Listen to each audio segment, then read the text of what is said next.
So hello guys, a very good evening to all of you and basically in this video I will show you about late static binding. So guys पिछली video में हमने देखा था static keyword के बारे में और अभी जो हमारी प्लेलिस्ट चल रही है जिसका नाम है ऑब्जेक्ट ओरिएंटेड कॉन्सेप्ट। जितने भी ऑब्जेक्ट ओरिएंटेड कॉन्सेप्ट्स हैं कैसे पीएचपी में इम्प्लीमेंट करते हैं अभी हम वो वीडियो सारी देख रहे हैं। और आज की जो वीडियो रहेगी वो रहेगी late static binding video number 8। अभी तक मैं 7 वीडियो अपलोड कर चुका हूँ। सो गाइस पहले मैं बताना चाहूँगा जो लीड स्टैटिक बाइंडिंग जो है ये जो कॉन्सेप्ट है ये PHP 5.3 के अंदर इंट्रोड्यूस हुआ था। अगर आप इस कॉन्सेप्ट को 5.3 से ओल्डर वर्जन में चलाएंगे तो ये कॉन्सेप्ट नहीं चलेगा। मतलब अगर इस कॉन्सेप्ट का अगर आप कोड ओल्ड वर्जन में चलाएंगे तो नहीं चलेगा, 5.3 से ऊपर वाले वर्जन्स में ये चलेगा। तो मैं पहले दिखा देता हूँ आपको कि मैं कौन सी वीडियोस अभी अपलोड कर चुका हूँ। इससे जो प्रीवियस वीडियो थी हमने देखा था स्टैटिक कीवर्ड के बारे में। तो अब मैं दिखाता हूँ आपको कि मैं क्या क्या अभी तक अपलोड कर चुका हूँ अपने चैनल पे। So guys this is my channel tutorial point 2016। अभी हम चलते हैं प्लेलिस्ट पे। अभी मेरा जो मेन फोकस है जो मैं वीडियोस मतलब बनाने में लगा हुआ हूँ वो है oops tutorial for beginner in PHP. फिर मैं जल्दी जल्दी बूटस्ट्रैप और main cake PHP. It's very fascinating guys. PHP तो आप सीख लेंगे बट अगर एक फ्रेमवर्क भी आना बहुत ज़रूरी है तो मैंने इसमें भी एक डेमो दिया है अपने केक पीएचपी का, आप ज़रूर देखिएगा इसको। और मैं आपको बताता रहूँगा, डाइसेक्ट करता रहूँगा कि how framework is different from normal. अगर हम पीएचपी में काम करें तो कैसे फ्रेमवर्क डिफरेंट है।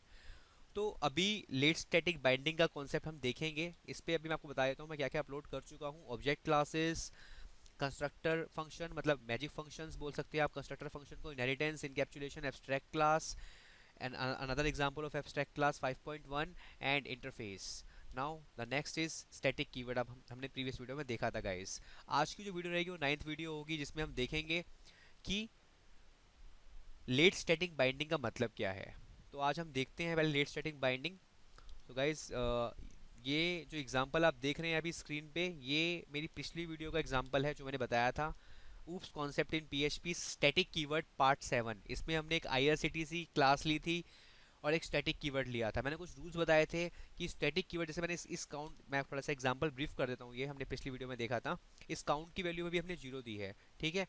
और एक फंक्शन आप इस क्लास को, क्योंकि इस क्लास में देखिए आप वेरिएबल भी है और फंक्शन भी है। अगर किसी क्लास के अंदर स्टैटिक वेरिएबल्स होते हैं और स्टैटिक फंक्शन होते हैं उस क्लास को हम कभी कभी मतलब कभी आप सुनेंगे कभी आप देखेंगे गूगल पे बहुत बार लिखा होता है static class. So a class that contain static variables और static function is called as static class. तो इसमें कंफ्यूज मत होइएगा।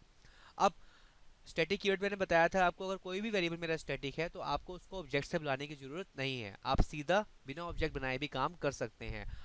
ज़्यादा आपको अगर जानना है स्टैटिक कीवर्ड के बारे में तो प्लीज़ आप मेरी ओल्ड वीडियो जरूर देख लीजिएगा। तो ये गाइज ये मेरी स्टैटिक ये जो काउंट की वैल्यू है यहाँ पे इस प्रोग्राम में देखिए हो क्या रहा है एक्चुअली। जो मैंने सिंटेक्स लिखा है ये सिंटेक्स ये करेगा कि जितने ऑब्जेक्ट बनेंगे ये बताएगा कि how many objects are created, कितने ऑब्जेक्ट बने हैं। सो मैंने काउंट की वैल्यू भी जीरो दी है। यहाँ पे फंक्शन बनाया है गेट काउंट जिस, और ये स्टैटिक फंक्शन ही है। और एक बात ध्यान रखिएगा, अगर मैं स्टैटिक वेरिएबल यूज़ नहीं करता तो मैं यहाँ क्या यूज़ करता, दिस कीवर्ड।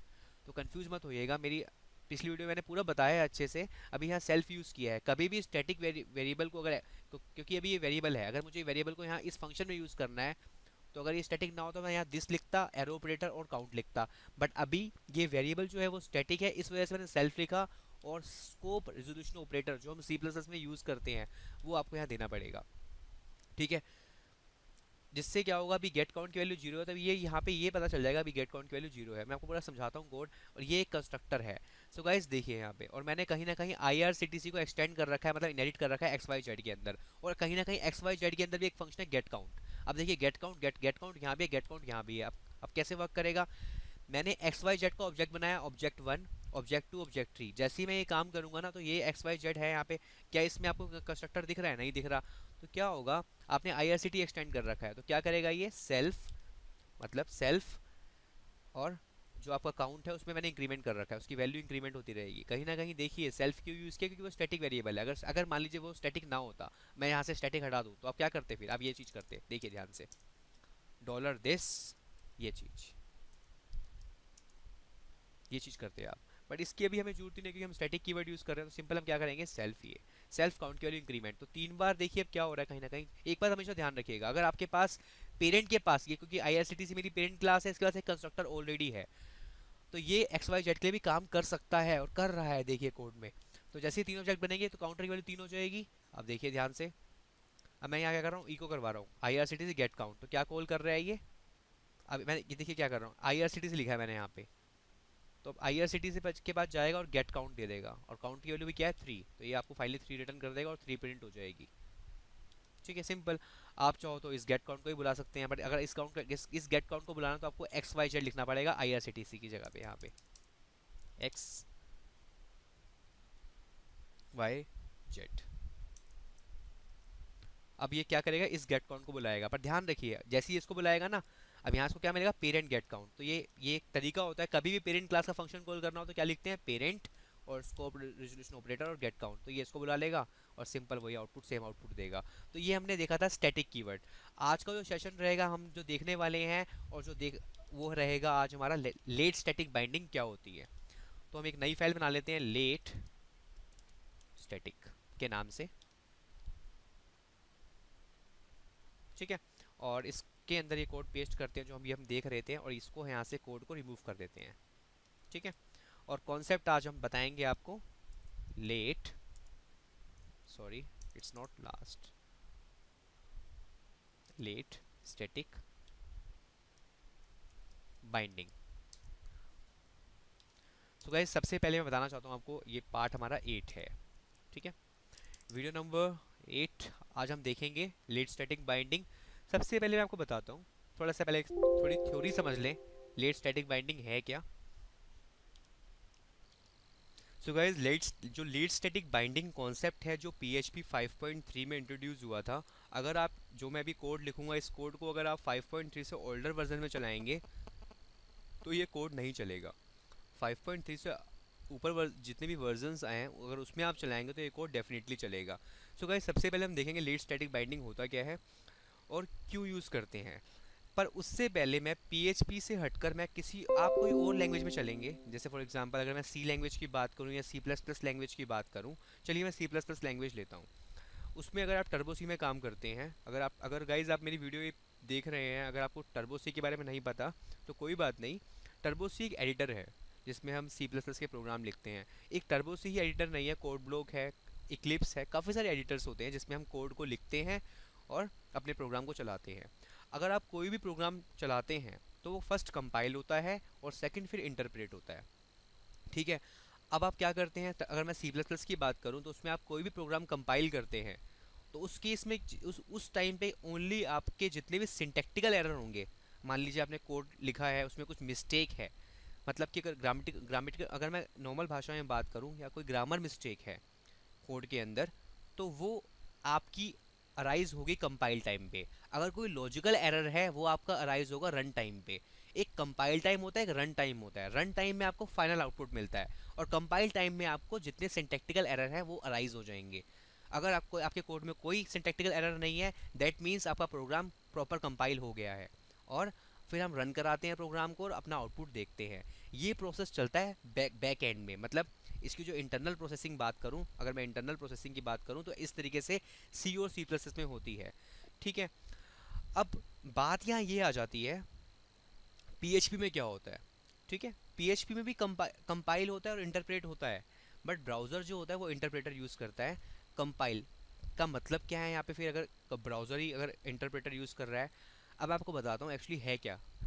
ये आप देख रहे हैं, मैं आपको दिखाता हूँ एक्चुअली। ये हमारा, क्योंकि आपको पता होगा अभी PHP में अगर काम करना है तो आपको सर्वर तो चाहिए, तो मैंने उसके लिए क्या डाल रखा है, वेम सर्वर। ठीक है, W means window, A means, मेरे कर्सर को देखिएगा, W means window, A means Apache, M means MySQL और P मीन्स PHP। तो आपको सर्वर तो चाहिए ही चाहिए, तो मैंने उसके लिए वेम सर्वर डाल रखा है। जब भी कोई रिक्वेस्ट आप देते हो यहाँ से, या आप जैसे जैसे ये यूट्यूब मैंने खोल रखा है, आप जो भी रिक्वेस्ट देते हो, अगर ये वेबसाइट PHP पे है मीन्स वो सर्वर पे जाती है।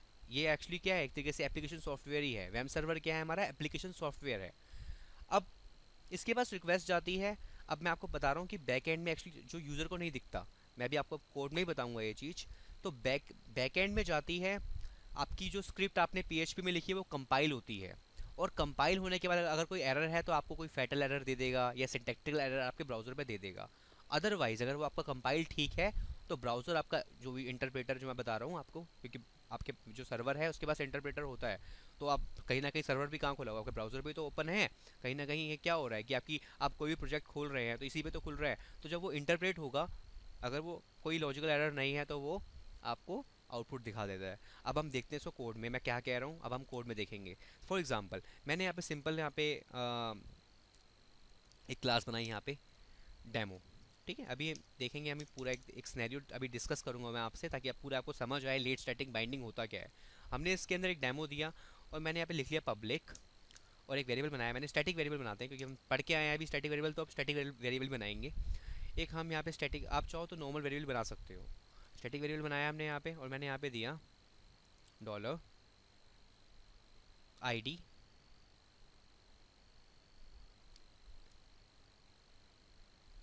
एक नेम लेते हैं एक्चुअली थोड़ा मीनिंगफुल रहे। Hello my name is Ajay. Okay, ठीक है। अब मैं इतनी चीज़ को क्या करता हूँ, सिंपल यहाँ पे इको करा देता हूँ। इस नेम को मैं यहाँ क्या करा रहा हूँ, इको करवा देते हैं।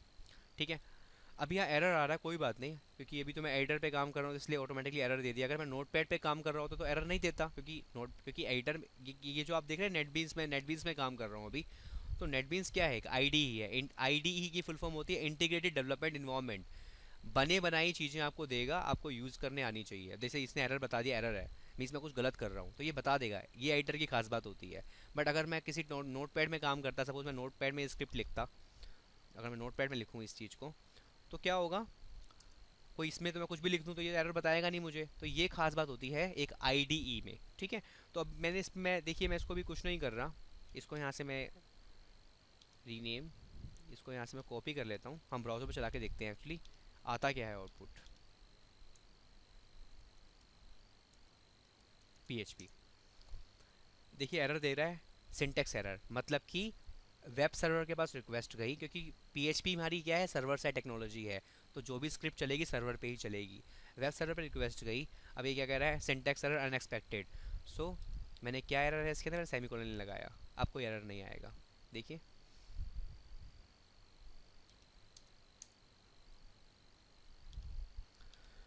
सो गाइज ये एरर इसलिए आ रहा है यहाँ पे। अब आप देखिए, अगर मैं इसको यहाँ तो इको नहीं करा सकता क्योंकि हम क्लास में काम कर रहे हैं। अब क्लास के लिए फिर मुझे बाहर ऑब्जेक्ट बनाना पड़ेगा, या फिर अगर मैं स्टैटिक कीवर्ड यूज़ करूँ तो मुझे कैसे करना पड़ेगा। अभी अपनी पिछली वीडियो में हमने देखा भी, डेमो क्लास का नाम, स्कोप, रिलेशन ऑपरेटर, इस तरीके से भी कर सकते हैं।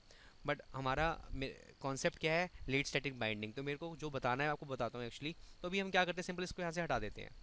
मैं पब्लिक भी यूज़ नहीं कर सकता क्योंकि मैं क्लास, क्योंकि access specifiers public private protected वहीं यूज़ होंगे जहाँ क्लास होगी, तो इसको भी यहाँ से हटा देते हैं।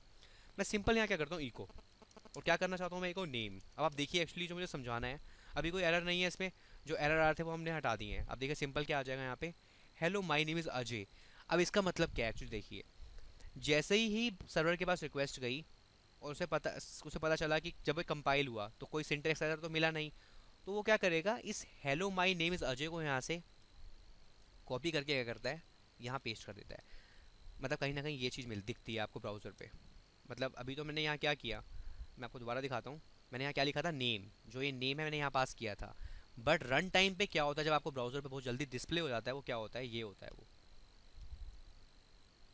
देखिए इस चीज़ का मतलब यहाँ पे ये है, ये चीज़। तो जैसे ही ये आपको तो आप तो यही पास करते हो वेरिएबल, बट जब आपको रन टाइम पे दिखता है ना, ये हेलो माइनस बहुत फास्ट दिखता है, तो यही ब्राउज़र के पास रिक्वेस्ट जाती है, फटाफट से प्रोसेस होता है, कंपाइलेशन, अगर कोई एरर नहीं है तो रन टाइम पे आपको ये चीज़ दिख रही है। ठीक है, तो ये कहीं ना कहीं कोड जो आपका इस तरीके का हो जाता है मतलब वेब सर्वर पे, मतलब वेब सर्वर इस कोड को ऐसे ट्रीट करता है। तो गाइज ये होता है लेट स्टैटिक बाइंडिंग की, रन टाइम पे वी डिसाइडेड कि which function is called first या विच वेरिएबल इज कॉल्ड फर्स्ट। तो गाइज ये होता है लेट स्टैटिक बाइंडिंग के, रन टाइम पे हम डिसाइड करें। अगर मैं इसको और आसान करना चाहूँ तो C++ के अंदर एक हम पढ़ते हैं चीज़, वर्चुअल फंक्शन। पॉलीमॉर्फिज्म आपने अगर पढ़ा होगा, ऑब्जेक्ट ओरिएंटेड पॉलीमॉर्फिज्म क्या होता है, पढ़ा थोड़ा बताया तो आपको पॉलीमॉर्फिज्म के बारे में। Polymorphism means one thing many forms, one thing is use for different different purposes. मैं अभी थोड़ा बता रहा हूँ C++ की डेफिनेशन बता रहा हूँ आपको, जो C++ में होती है, क्योंकि फीचर तो सारे, अगर आप ऑब्जेक्ट ओरिएंटेड लैंग्वेज पढ़ रहे हैं तो फीचर तो हर जगह सेम ही होंगे। पॉलीमॉर्फिज्म के दो टाइप होते हैं, कंपाइल टाइम पॉलीमॉर्फिज्म और रन टाइम पॉलीमॉर्फिज्म। पॉलीमॉर्फिज्म के दो टाइप होते हैं, कंपाइल टाइम पॉलीमॉर्फिज्म और run time polymorphism. In compile time we have function overloading, in run time we have virtual function. ये तो मतलब जो ये मैंने जितनी डेफिनेशन बताई है आपको, ये थी सभी सी प्लस प्लस की। और अगर मैं पीएचपी की बात करूँ तो पॉलीमॉर्फिज्म की डेफिनेशन सेम रहेगी, बट अगर आपको रन टाइम अपने कोड में अगर आपने देखना है तो आपको क्या यूज़ करना है, आपने लेट स्टैटिक बाइंडिंग। और वहाँ पे भी ये चीज़ होती है, स्टैटिक बाइंडिंग और मतलब अर्ली और लेट, वहाँ पे भी कॉन्सेप्ट ये है। अगर मैं उसको और आसान करना चाहूँ तो आप सिंपल भाषा में, कंफ्यूज ना होइएगा। अब देखिए, लेट स्टैटिक एक होती है early static binding, early binding, एक होती है late binding. In early binding में ये होता है कि हम कंपाइल टाइम में डिसाइड करते हैं कि कौन सा फंक्शन चलेगा या कौन सा वेरिएबल चलेगा। कौन सा कॉन्सेप्ट है वो है फंक्शन ओवरलोडिंग, जो मैं आपको बताऊंगा मेरी अपकमिंग वीडियोस में। अभी मैं आपको क्या बता रहा हूँ, रन टाइम पे अगर डिसाइड करना हो कौन सा फंक्शन कॉल होगा, उसके लिए आप सीख सकते हैं लेट स्टैटिक बाइंडिंग। तो आइए एक कॉन्सेप्ट देखते हैं, लाइव कॉन्सेप्ट। जिस कॉन्सेप्ट शुरू करने से पहले मैं बताना चाहता हूँ, आप कोई भी वेबसाइट देख लीजिए, जितनी वेबसाइट आप देखते हैं डे टू डे, उस वेबसाइट के अंदर एक खास बात आप देखते हैं, ज़्यादातर वेबसाइट डायनेमिक होती हैं। अब डायनेमिक का मतलब क्या होता है, जिस वेबसाइट के अंदर डेटाबेस है उसे बोलते हैं डायनेमिक। अब डेटाबेस क्या होता है, अब देखिए, आप कोई भी फॉर्म भरते हैं वेबसाइट पे, कहीं ना कहीं डेटा आपका स्टोर होता है। अगर आप फेसबुक पे भी लॉगिन करते हैं, कैसे लॉगिन कर पा रहे हैं, कहीं ना कहीं आपने कहीं ना कहीं फेसबुक के पास आपकी डिटेल है। अब वो डिटेल कैसे है, जब भी आपने फर्स्ट टाइम फेसबुक का अकाउंट क्रिएट किया होगा तो आपने नेम डाला होगा, ईमेल आईडी डाली होगी, पासवर्ड डाला होगा, तो वो डिटेल कहीं ना कहीं स्टोर है ना। वो किसी एक्चुअली वो जो वो डिटेल है ना, वो डेटा किसी डेटाबेस में स्टोर है। तो जब भी आप लॉगिन करते हैं तो वो डेटाबेस से मैच होती है, उसके बाद आप लॉगिन कर पाते हैं।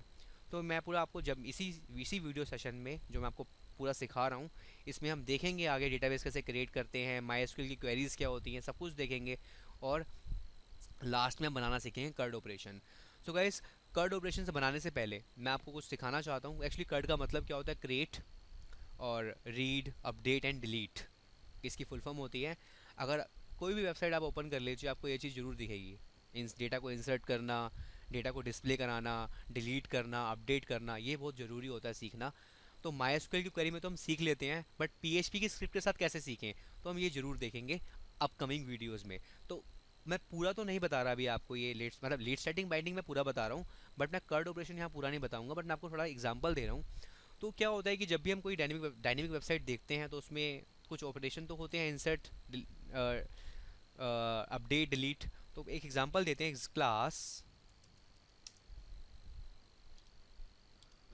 एक क्लास लेते हैं डी बी डेमो के नाम से, ठीक है। डी मतलब डेटाबेस, आप डेटाबेस डेमो समझ लीजिए।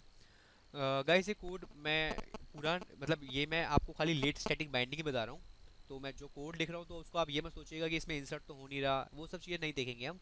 जैसे जैसे आप मैं आपको पूरे जब पीएचपी कॉन्सेप्ट फिनिश करवा दूंगा, लास्ट में आपको माईएसक्यूएल के साथ कनेक्टिविटी करना सिखाऊंगा कि हम पूरा फॉर्म बनाएंगे, उस फॉर्म में डिटेल डालेंगे और वो डिटेल कहीं ना कहीं किसी डेटाबेस में स्टोर हो रही होगी। अगर आपको एक कॉन्सेप्ट सीखना है तो मैं ऑलरेडी बना चुका हूँ, अगर आपको एक कॉन्सेप्ट देखना है तो मेरे चैनल आप विजिट कर सकते हैं, जिसमें आप देख रहे हैं पीएचपी प्लस प्लस ट्यूटोरियल 2016। इसमें 6 वीडियो है, पूरा कर्ड ऑपरेशन बनाना मैंने सिखा रखा है।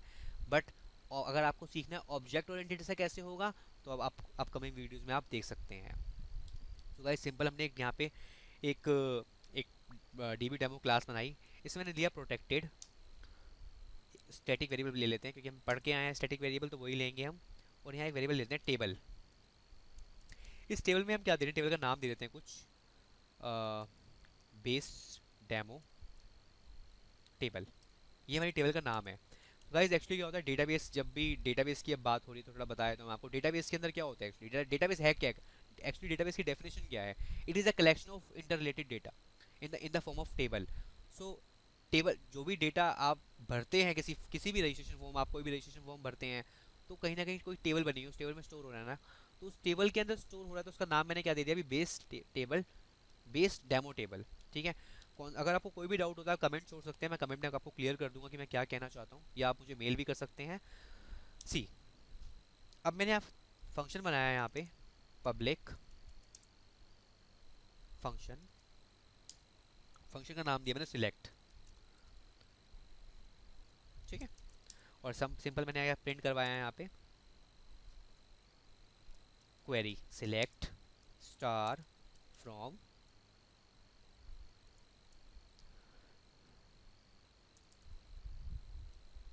सेल्फ और टेबल का नाम। ठीक है, अब मैं सिंपल यहाँ पे जाता हूँ और अब हम सीख चुके हैं कि अगर हमें स्टैटिक वेरिएबल को कॉल कराना हो तो कैसे कॉल कराएंगे। बट उससे पहले, अब ये फंक्शन तो मेरा स्टैटिक नहीं है तो मुझे क्या करना पड़ेगा, ऑब्जेक्ट तो बनाना पड़ेगा। तो हम यहाँ इसका ऑब्जेक्ट बना लेते हैं एक बार। सॉरी गाइस, देखिए मैं कर क्या रहा हूँ। सिलेक्ट मैंने फंक्शन का नाम दिया है, लिखा है सिलेक्ट स्टार फ्रॉम टेबल का नाम। ये ना एक एक्चुअली सिलेक्ट स्टार फ्रॉम जो टेबल का नाम है ना, ये सिलेक्ट स्टार फ्रॉम अगर आप क्योंकि मैं बता रहा था आपको डेटाबेस, अगर आप डेटाबेस के अंदर ये क्वेरी लिखते हैं सिलेक्ट स्टार, ये एक्चुअली क्वेरी है एक तरीके से, आप समझ सकते हैं इसको क्वेरी। मैंने आप पूरा पीएचपी का लॉजिक नहीं लिखा है, ये क्वेरी लिखी जाएगी तो इससे क्या होगा, जितना आपकी टेबल का डेटा होगा डिस्प्ले हो जाएगा यहाँ पे। तो मैं वो नहीं बता रहा अभी, अब हम आपको भी वीडियो से देखेंगे वो चीज़। तो अभी क्या होगा, मैं आपको क्या बता रहा हूँ, लेट स्टैटिक बाइंडिंग। अभी मैंने क्या करा, सिंपल यहाँ पे एक ऑब्जेक्ट बनाया obj1 न्यू और डेमो, ऑब्जेक्ट बन गया एक। सिंपल मैंने इस ऑब्जेक्ट से क्या बुलाया, इस फंक्शन को बुलाया, क्योंकि मेरा फंक्शन क्या है, ये नॉन स्टैटिक फंक्शन है, इस वजह से ये मेरे को ऑब्जेक्ट बनाना पड़ रहा है। अगर ये स्टैटिक फंक्शन होता तो सिंपल मैं क्या करता, क्लास का नाम, स्कोप, रेजिस्ट्रेशन ऑपरेटर और फंक्शन का नाम। अब क्या होगा, सिंपल जब मैं इस फंक्शन को बुलाऊंगा यहाँ पे तो ये क्या देगा मुझे आउटपुट, देखिए देखते हैं। ये मुझे दे रहा है select star from base demo table. तो कहीं ना कहीं क्या हुआ, कंपाइलेशन, मतलब जब भी ये रिक्वेस्ट ब्राउजर पे गई, कंपाइलेशन मतलब कोई भी एरर, कंपाइलेशन मतलब कंपाइल टाइम पे कोई एरर नहीं था, इस वजह से कोई एरर नहीं आया। और रन टाइम पे अपने आप ही वेब सर्वर ने क्या किया, इस टेबल की जगह, इस कोड की जगह उसने क्या कर दिया, इस नाम को रिप्लेस कर दिया रन टाइम पे। तो ये मैं आपको बताना चाहता हूँ, ये उसने रन टाइम पे डिसाइड किया। ठीक है, तो ये गाइस होता है आपका लेट स्टैटिक बाइंडिंग। इस एग्जांपल को मैं थोड़ा और पूरा करता हूँ, थोड़ा आपको बताना चाहता हूँ। फॉर एग्जांपल एक और हम फंक्शन बना लेते हैं यहाँ पे, पब्लिक फंक्शन और इंसर्ट फंक्शन बना लेते हैं। इस फंक्शन में देखिए क्या होगा, इस फंक्शन पे हम क्या करते हैं, इको और insert into simple dot, dot is use, dot क्यों यूज करते हैं हम, कनकेट करने के लिए, जोड़ने के लिए। मैंने यहाँ पे सिंपल क्या किया, सेल्फ और वेरिएबल का नाम टेबल। ठीक है, अब देखिए इसको, अब मैं यहाँ पे क्या करता हूँ, इंसर्ट भी बुला लेता हूँ साथ में। मैं आपको बता रहा हूँ, मैं खाली यहाँ बता रहा हूँ लेट स्टैटिक बाइंडिंग। जब पूरा प्रोजेक्ट बनाएंगे अभी हम लास्ट में, तो देखेंगे पूरा कैसे वेबसाइट पूरी बनती है, एवरीथिंग। सॉरी, इंसर्ट कॉल बुलाते हैं। अब देखिए आउटपुट क्या आएगा, select star from base table और इंसर्ट इनटू बेस डेमो। ठीक है, अब देखिए, अब ये चीज़ तो वर्क कर रही है। अब हम काम करते हैं, एक क्लास मेरी यहाँ फिनिश हो रही है ना। ठीक है, अब ये एक मेरी क्लास है। ठीक है, मैं चाहता हूँ कि इस क्लास के जितने फंक्शन है ना, नीचे वाले एक मैं एक क्लास बना रहा हूँ यहाँ पे, स्टूडेंट। सपोज मैं जस्ट एक एज्यूम कर लेते हैं स्टूडेंट, और उसको एक्सटेंड करा लेते हैं यहाँ पे डीबी डेमो से। मतलब कि डीबी डेमो के फंक्शन है ना, वो इस जगह यहाँ पे यूज़ हो जाए। बट यहाँ एक प्रॉब्लम अराइज होगी, वो हम देखेंगे यहाँ पे और उसको सॉर्ट आउट करेंगे।